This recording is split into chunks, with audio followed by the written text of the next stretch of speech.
오늘 제목은 바울의 동역자 에바브로디도입니다. 지난 시간에 우리는 바울의 동역자 디모데에 대해서 공부를 했었는데 오늘은 에바브로디도에 대해서 공부하겠습니다.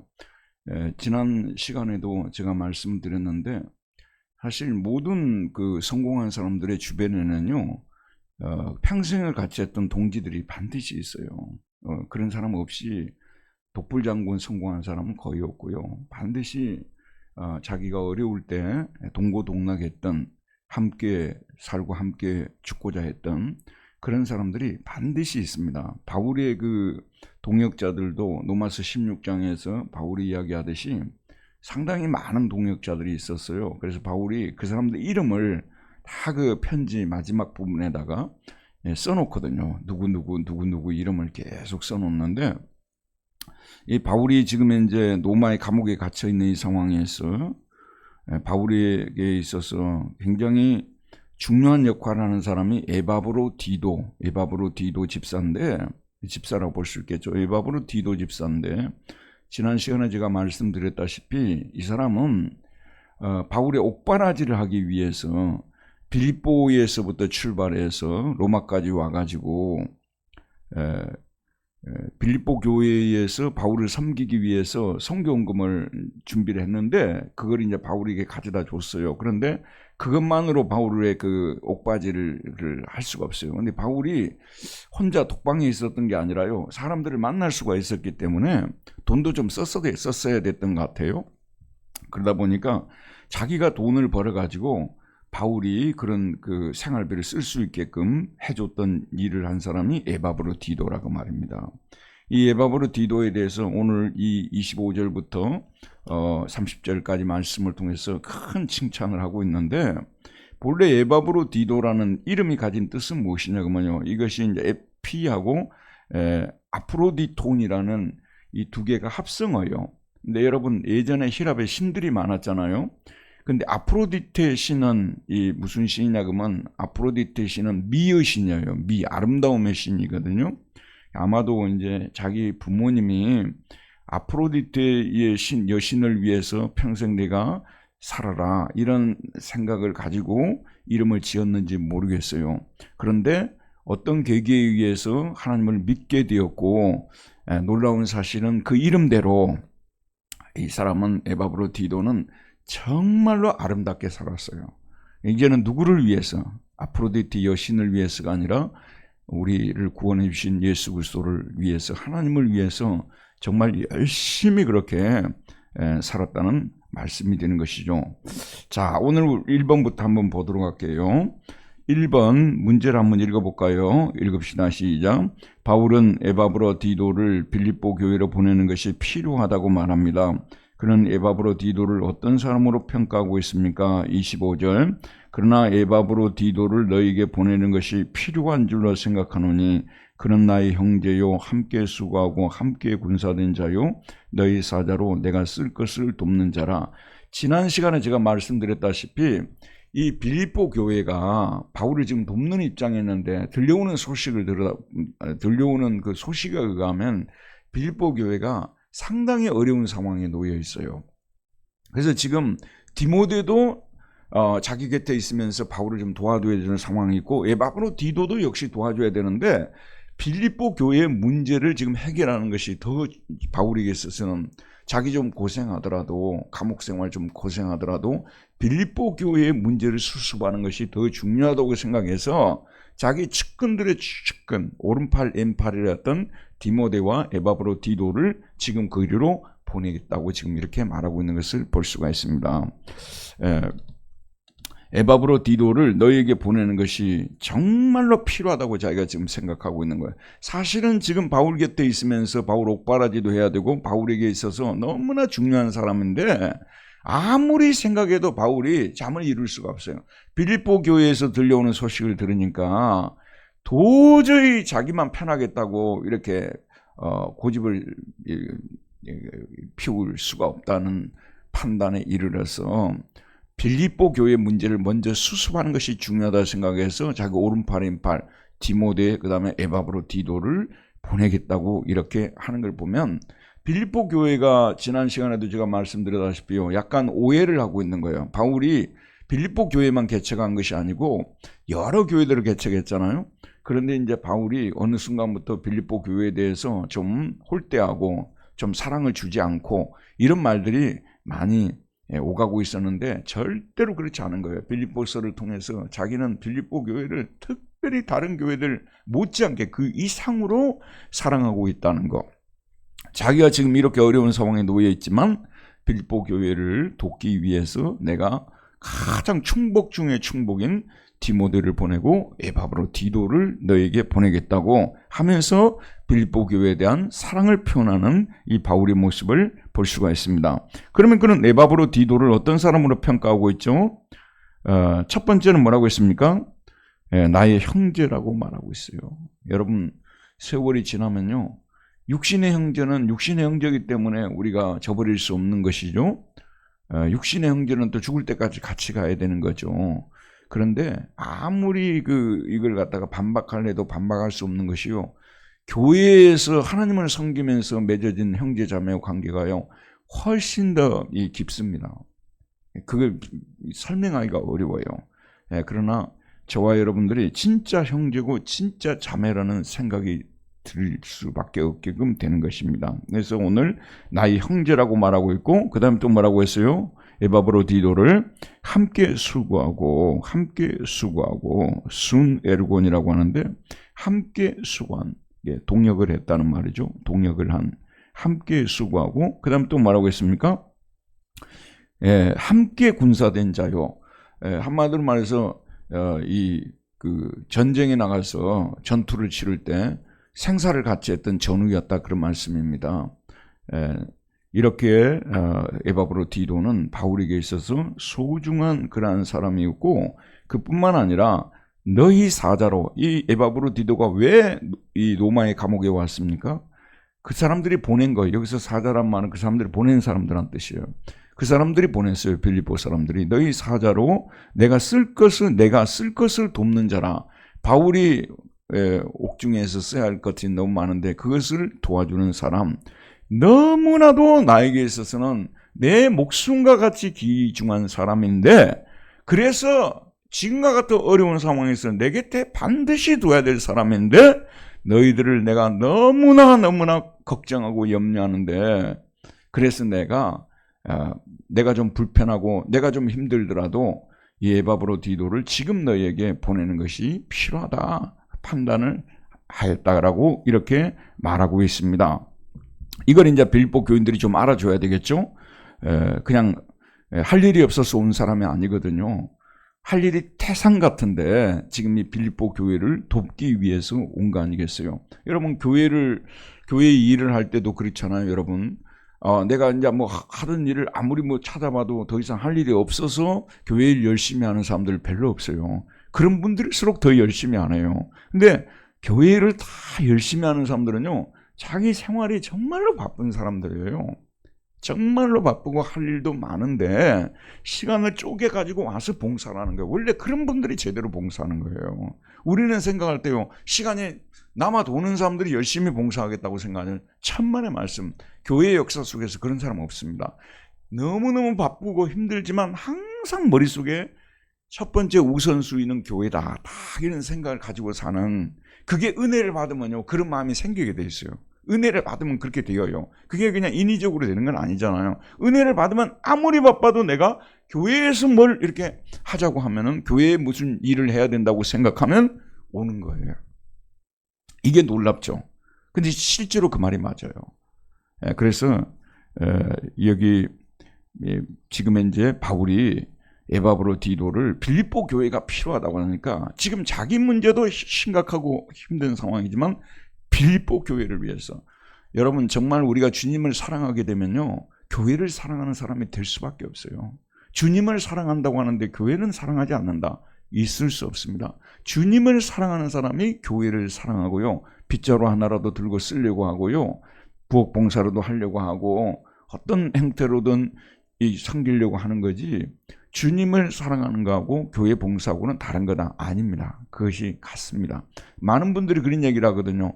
주님을 사랑한다는 것이 아니 세상에서 바로 살고 정의롭게 살면 된다고 그러는데 그거는 주님 안 사랑해도 다 그렇게 살 수 있는 거예요. 꼭 주님을 사랑하는 사람이 정의롭게 살고 세상에서 바로 사는 거예요? 천만의 말씀. 예수 안 믿는 사람들한테 그런 얘기 했다가는요 우리가 창피당해요. 안 믿는 사람들 중에서 사회의식이 우리보다 더 높은 사람들이 훨씬 많아요. 우리 인정해야 돼요, 그거요. 교회 사람들이 인정 안 하고 싶을 거예요. 우리가 얼마나 사회의식이 높는데, 천만의 말씀. 안 믿는 사람들 중에 사회의식이 높은 사람들 되게 많아요. 그러나 그들은 절대 교회를 사랑하지는 않죠. 그러나 우리는 교회를 사랑하는 사람으로서 교회 문제를 가장 먼저 자기 그 리스트에 올려놓고 교회가 필요할 때, 주가 쓰시겠다 할 때 언제나 달려와서 섬기는 이 모습, 이 바울의 모습, 우리의 모습이 되어야 합니다. 그 다음에 2번 한번 보도록 할게요. 2번 읽읍시다. 시작. 에바브로디도는 빌립보 교회 성도들에 대하여 어떤 마음을 가지고 있습니까? 또 자신이 병이 들었다는 것을 빌립보 교인들이 들은 줄을 알고 어떤 마음을 가지고 있습니까? 26절. 그가 너희 무리를 간절히 사모하고 자기가 병든 것을 너희가 들은 줄을 알고 심히 근심하니라. 자, 보세요, 여러분. 이게 항상 상황 속에서 해석을 해야 되잖아요, 성경을요. 그럼 지금 에바브로디도가 빌립보라는 총구석에 살았던 사람 아니에요? 지금 현재 에바브로디도는 어쨌든 지금 어디에 와 있습니까? 로마 제국의 수도 로마에 와 있잖아요. 이게 저기 어디 전라도나 경상도의 총구석에 살던 애가 지금 서울에 와서 살고 있잖아요. 그죠? 그러다 보니까 서울 생활에 쏙 빠져가지고 빌립보 교인들에 대해서 거기만 잊고 사는 이런 생각을 할 수, 아이고, 지가 그때 성경금 가지고 간다 그럴 때 얘가 그냥 거기 가서 그냥 문화를 향유하고 누리려고 간 거 틀림없어. 우리 완전히 잊어버렸어. 이렇게 생각할 수 있는데 바울이 뭐라고 얘기냐면 그가 너희 무리를 비록 여기 떨어져서 제국의 수도에 살고 있고 누릴 것도 많고 즐길 것도 많지만 너희 무리를 간절히 사모하고 있다고 진실을 말해주고 있어요. 그러면서 뭐라고 하냐면 자기가 병든 것을 너희가 들은 줄 알고 심히 근심한지라. 사람이 그 무엇을 가지고 근심하느냐, 그 근심의 내용을 보게 되면요, 여러분 잘 아셔야 돼요. 예수님께서 너희는 마음에 근심하지 말라고 했잖아요. 세상에서 무엇을 먹을까, 무엇을 입을까, 무엇을 마실까, 그걸 근심하지 말라고 했지. 우리가 이 하나님의 교회를 어떻게 하면 좀 더 잘 섬길까 이런 걸 근심을 해야 되는 거예요. 이거요. 어떻게 하면 하나님의 교회를 내가 좀 더 좋게 만들 수 있을까 근심해야 맞는 거예요. 이 사람은 근심을 했는데 세상 문제로 근심을 한 게 아니고요. 에바브로디는 뭘 가지고 근심을 하냐면 자기가 병이 들어버렸어요. 병이 들어버렸어요. 이걸 이제 한번 예를 들어볼게요. 저쪽에 네팔에 제가 이제 네팔 친구를 알게 됐단 말이에요. 내가 막 환하게 웃고 막 지난번에 막 페이스북 친구도 하자고 제가 와가지고 막 하고 난리를 치더라고요. 그 네팔 친구가. 그 가족도 내가 물어봤어요. 자기하고 그 동생하고 둘이밖에 없대요. 이렇게 이제 하는데 사실 얘들이 오면은 얘들이 돈을 벌어가지고 거의 그쪽 가족들을 먹여 살리거든요. 그 임금 차이가 너무 나니까요. 그죠, 여러분? 근데 돈 벌러 가가지고 자기들한테 이렇게 용돈을 막 보내고 그랬는데 여기 와가지고 그 네팔 친구가 자기가 병이 들어버렸어요. 정말 원하지 않는 병이 들어버렸어요. 근데 그 사실을 부모님들이 알면, 가족들이 알면 어떻게 되겠어요? 네팔에 있는 가족들이 알면요. 그러니까 병이 들어도 얘기 안 하겠죠. 이 사람도 똑같은 거예요. 에바브로디도도 바울이 옥바라지라면서 로마에서 보면 자기가 무슨 병이 걸렸는지 나와 있지는 않지만 죽을 병이 걸렸어요. 진짜 죽음 직전까지도 갈 정도로 심한 병에 걸렸어요. 그런데 오늘 말씀에 보면 뭐라고 나오죠? 자기가 병든 것을 너희가 들은 줄을 알고 심히 근심하는. 근데 그게 그냥 이렇게 그냥 사람들을 통해서 알려져 버린 거야. 자기는 숨기려고 했는데. 그래서 이 빌립보 교인들이 듣게 된 거죠. 병이 들었다는 것을. 그걸 듣고 이 소문이 나가지 않았어야 되는데 내가 좀 단속을 잘못해가지고 이 사실을 빌립보 교인들이, 그 빌립보 교인들 속에는 자기 가족도 들어있을지 몰라요. 자기 가족도 들었을 것이고 너무너무 근심할 텐데 자기가 그 소식이 알려졌다는 소식을 듣고 자기 병 때문에 근심하는 게 아니라 그들이 근심할까 봐서 근심하는. 여러분 충신이라는 말을 알잖아. 충신요. 정말 이런 사람들이 하나님 나라의 충신들이에요. 진짜로요. 오직 교회를 생각하고 또 바울을 생각하고 자기 자신은 죽어가면서도 자기를 돌보지 않는 이런 모습이 죄송합니다만은 21세기에 그 우리 한국교회 초창기에는요 이런 교인들이 생각보다 많았습니다. 정말 많았어요. 근데 지금 21세기 교회는 이런 사람들이 없다는 뜻이 아니라 점점 적어지고 있다고 밖에 말할 수밖에 없잖아요.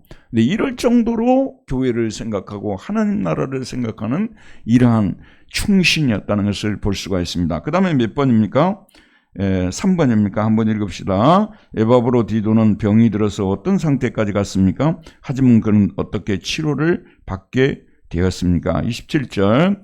그가 병들어 죽게 되었으나 하나님이 그를 긍휼히 여기셨고, 실제로 봅시다 여러분. 실제로 이 에바브로디도는 병들어 죽게 되었어요. 그래서 이제 나는 이제 죽을 날만 기다리고 있는 거야. 난 죽을 날이 얼마 남지 않았다. 내가 바울을 좀 더 잘 섬기고 이렇게 두고 온 가족들에게도 내가 건강해서 돌아가고 많은 생각들이 있었겠지만 병이 너무 악화돼가지고 죽음 직전까지 갔어요. 그랬는데 놀랍게 들어보세요 여러분. 하나님이 그를 만져주셔가지고 그가 극적으로 기적적으로 치료를 받은 거예요. 한국교회에 재밌는 이야기가 있거든요. 우리 그 예전에 신사참배할 때 신사참배 반대하다가 옥살이한 사람들이 몇 명 있어요. 그 중에 부산의 초량교회를 세우신 한상동 목사님이라고 분이 계세요. 여러분 이제 우리 교파 중에서 고신측이 있잖아요. 고신측을 경상남도를 중심으로 해서 만들어진 교단이거든요. 그 교단을 만든 분이 한상동 목사님이세요. 그분은 이제 감옥에 살다 나오셨는데 그분에 대한 이야기를 할 때 감동이 되더라고요. 이 사람 이제 그 신사참배를 반대하다가 감옥에 들어갔는데 그야말로 죽을 병이 걸린 거예요. 감옥에 들어간 것도 너무 힘든 일인데 뭐 영하 15도 뭐 이렇게 겨울을 지내야 되잖아요. 그것도 견디기가 어려운데 이분이 중병이 걸려버렸대요. 근데 그 사료에 근거해서 보면은 하나님께서 어루만져 주셔가지고 그 병이 나았답니다. 그 감옥 내에서요. 이 상황은 똑같은 상황이 벌어지게 된 거예요.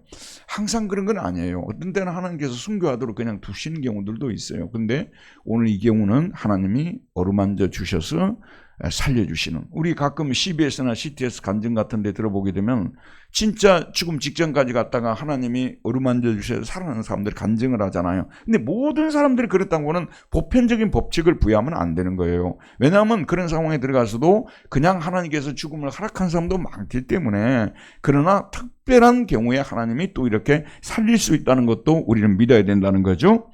자, 그는 어떻게 치료받게 됐으면 하나님 그를 긍휼히 여기셨다. 4번 읽읍시다. 시작. 바울은 하나님께서 에바브로디도를 치료해 주신 것은 자신에 대하여 어떤 마음을 가지셨기 때문이라고 말합니까? 또한 그는 에바브로디도가 치료를 받음을 통하여 무엇을 면하게 되었다고 말합니까? 자, 몇 번입니까? 27절 읽읍시다. 그가 병들어 죽게 되었으나 하나님이 그를 긍휼히 여기셨고, 그뿐 아니라 또 나를, 여기서 나는 누구죠? 바울을 긍휼히 여기사 내 근심 위에 근심을 면하게 하셨느니라. 그러니까 이 에바브로디도가 자기 도와주기 위해서 옥바라지 하다고 열심히 일하다가 죽을 병에 걸렸으니 바울이 자기가 차라리 나를 죽여주십시오 할 정도까지 된 거 아니에요? 그런데 하나님이 극적으로 에바브로디도를 살려주셨으니까 자기도 살아난 거 아니겠어요? 그리고 내 근심 위에 근심을 면하게 하셨다. 정말 자기 자신이 너무 많이 근심을 했던 거 아니겠어요? 감옥살이 하는 것으로 인해서도 근심이 있었겠지만 에바브로디도가 자기 때문에 죽게 되었다는 사실을 생각할 때 얼마나 근심이 됐겠어요?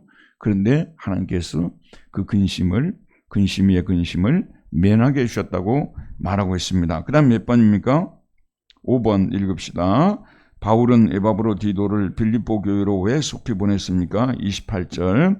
그러므로 내가 더욱 급히 그를 보낸 것은 너희로 그를 다시 보고 기뻐하게 하며 내 근심도 덜려 함이니라.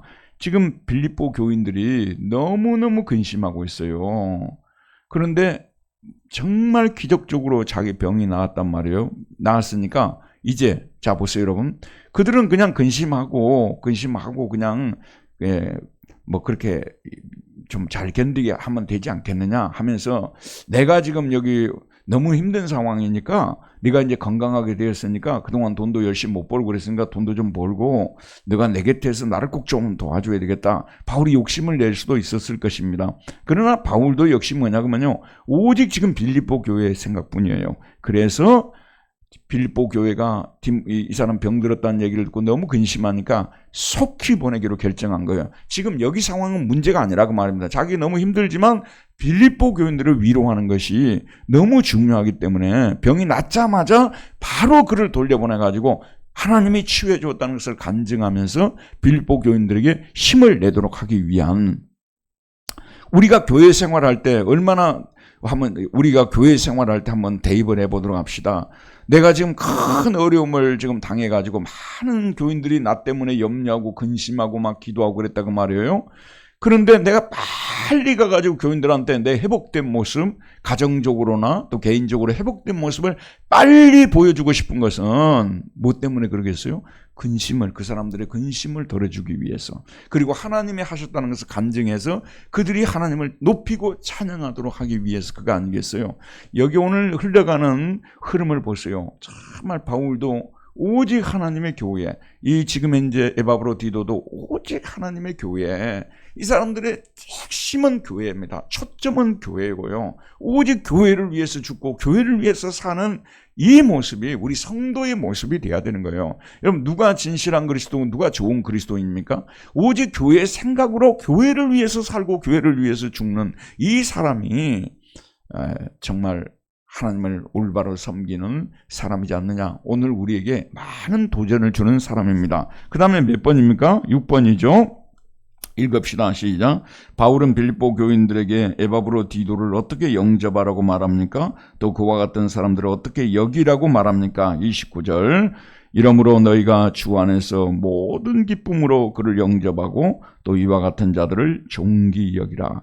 너희가 주 안에서 모든 기쁨, 크게 기뻐하면서 그를 영접하라고 대대적인 환영 파티를 해주라고 말하고 있는 것이거든요. 왜냐하면 이 사람은 죽었다가 산 사람이고 주를 위해서, 바울을 위해서, 또 빌립보 교회를 위해서 자기 목숨을 돌아보지 않고 생명까지도 바치면서 헌신을 하고 했던 이런 사람을 존귀하게 여기지 않으면 누구를 존귀하게 여기냐고 말해요.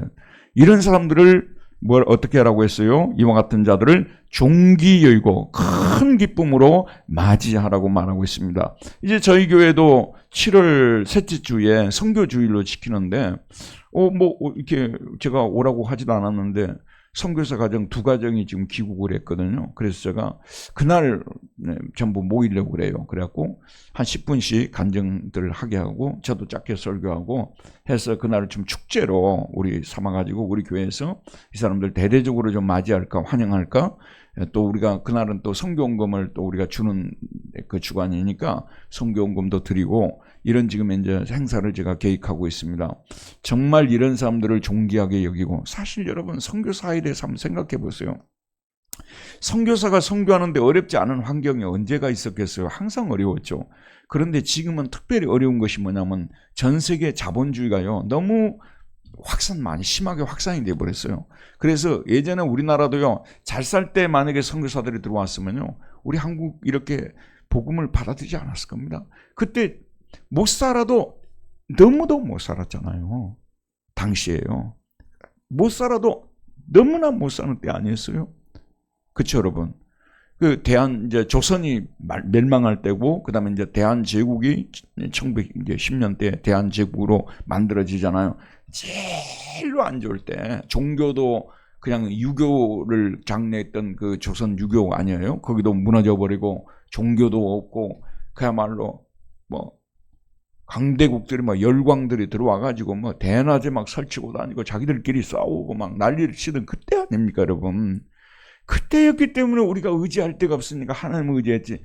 21세기 지금 이 상태에서 선교사들이 와서 예수 믿으라 그랬으면요 믿겠어요, 여러분? 믿을 리가 없습니다.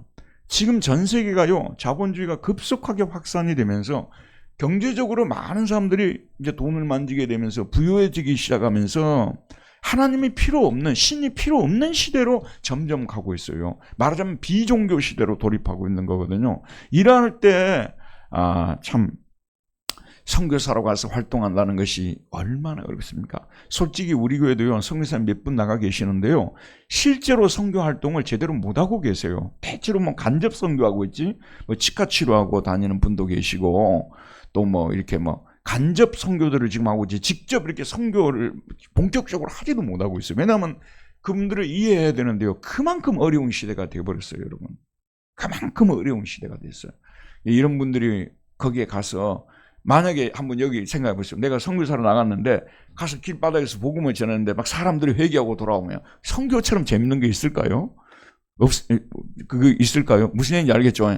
가서 그냥 동승동에 가서 그냥 전도를 하는데 막 전도지 하나 들고 펑펑 울고 다 교회로 온다 막 그러면 두 분 다 선교사로 하시겠죠. 전도지 자체도 안 받으려고 하잖아요.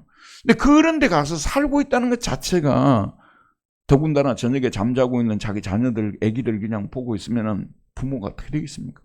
이런 삶을 살고 있어요, 이들이요.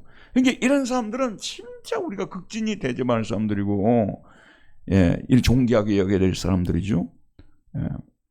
이 부분을 지금 말하고 있습니다. 그 다음에 7번 마지막으로 읽읍시다. 시작. 에바브로디도가 죽기에 이르러도 자기 목숨을 돌보지 않는 이유는 누구의 일 때문이었습니까? 또 그가 바울을 섬기는 어떤 사람들의 일에 부족함을 채우려 하였기 때문입니까? 30절 읽읍시다. 시작. 그가 그리스도의 일을 위하여 죽기에 이르러도 자기 목숨을 돌보지 아니한 것은, 만약에 자기 가족의 일이었다면은, 보세요 여러분, 자기가 먹고 사는 일이 때문이었다면은 죽기에 이르러서 자기 목숨을 돌봤을 것이라 그 말씀이에요. 그러나 자기가 하는 이 일은 그리스도의 일이기 때문에, 하나님 나라를 위한 일이기 때문에 자기 목숨을 돌보지 아니했다는 말씀입니다. 여러분, 교회에서 하는 일은요, 교회에서 우리가 하는 모든 일은 그리스도의 일입니다. 이거는 하나님을 위해서 하는 거, 그리스도를 드러내고 영광 받도록 하기 위한 일이기 때문에, 그리스도의 일이기 때문에 더더욱 우리가 우리 몸을 돌보지 않고 헌신하고 희생해야 된다는 말씀. 우리 일이라면 그럴 필요가 없겠죠. 우리는 좀 더 적게 먹고 적게 쓰고 살면 되는 거 아니에요? 근데 그리스도의 일이기 때문에 우리가 좀 버겁더라도 힘들더라도 참고 견디고 이렇게 하는 거 아니겠습니까? 지금 그 얘기를 말하는 거죠. 그가 그리스도의 일을 위하여 죽기에 이르러도 자기 목숨을 돌보지 아니한 것은 나를 섬기는 너희의 일에 부족함을 채우려 함이니라. 참 이 에바브로디도는 아름다운 사람이에요. 생각이 깊은 사람이에요. 빌립보 교인들이 바울을 돕는다고 헌금을 했어요. 그걸 자기가 가지고 온 거거든요. 그런데 우리 우리나라 말 중에 택도 없다는 말을 쓰잖아요. 가져와 보니까 택도 없어요. 그러니까 한 달 정도 쓰고 나니까 없는 거예요. 그 다음부터는 이제 바울이 필요한 것을 빌립보 교인들을 대신해서 돈을 벌어가지고 지금 바울을 공개하는 이런 모습을 보여주고 있는데, 오늘 말씀의 결론이 그겁니다, 여러분. 여기서 에바브로디도가 바울을 동역을 잘했다는 그걸 드러내기 위해서가 아니라, 정말 하나님을 섬기는 우리들의 모습이 어떤 모습이 되어야 할 것이냐, 이걸 오늘 말씀을 통해서 우리에게 강하게 도전을 주고 있습니다. 여러분, 하나님을 섬길 때 좀 다른 모든 일들이 있을 때 교회 일을 가장 우선시하고, 다른 데는 내가 돈을 좀 아끼더라도 교회에서 하는 일에는, 내가 주를 위해서 하는 일에는 좀 더 내가 기꺼이 기쁨으로 내가 돈을 쓸 수 있는 사람이 돼야 되겠다. 다른 데 가서 어디 봉사하는 데보다는 안 가더라도 교회에서 하는 일이 있다면은 나는 반드시 제일 먼저 달려가서 해야 되겠다. 이런 것들을 오늘 우리가 이 말씀을 통해서 배울 수가 있어요. 여러분, 우리가 설교를 통해서 또는 성경 공부를 통해서 지식이 많이 쌓이면 뭐합니까? 지식이 많이 쌓여도 에바브로디도와 디모데와 같은, 바울과 같은 이런 헌신하는 모습이 없다면 우리의 신앙이 어떻게 올바른 신앙이라고 말할 수가 있겠습니까? 그래서 저와 여러분들이 오늘 이 바울의 동역자 에바브로디도, 디모데를 공부하면서 참으로 많은 도전을 받고, 신앙생활은 이렇게 하는 것이구나, 다시 한번 큰 도전을 받았으면 좋겠습니다. 자비하신 하나님, 오늘도 생명의 말씀을 우리에게 주셔서 또 이 말씀을 통해서 우리가 하나님의 몸된 교회를 어떻게 섬겨야 될지 큰 도전 주심을 감사합니다. 예수님 이름으로 기도하였습니다. 아멘.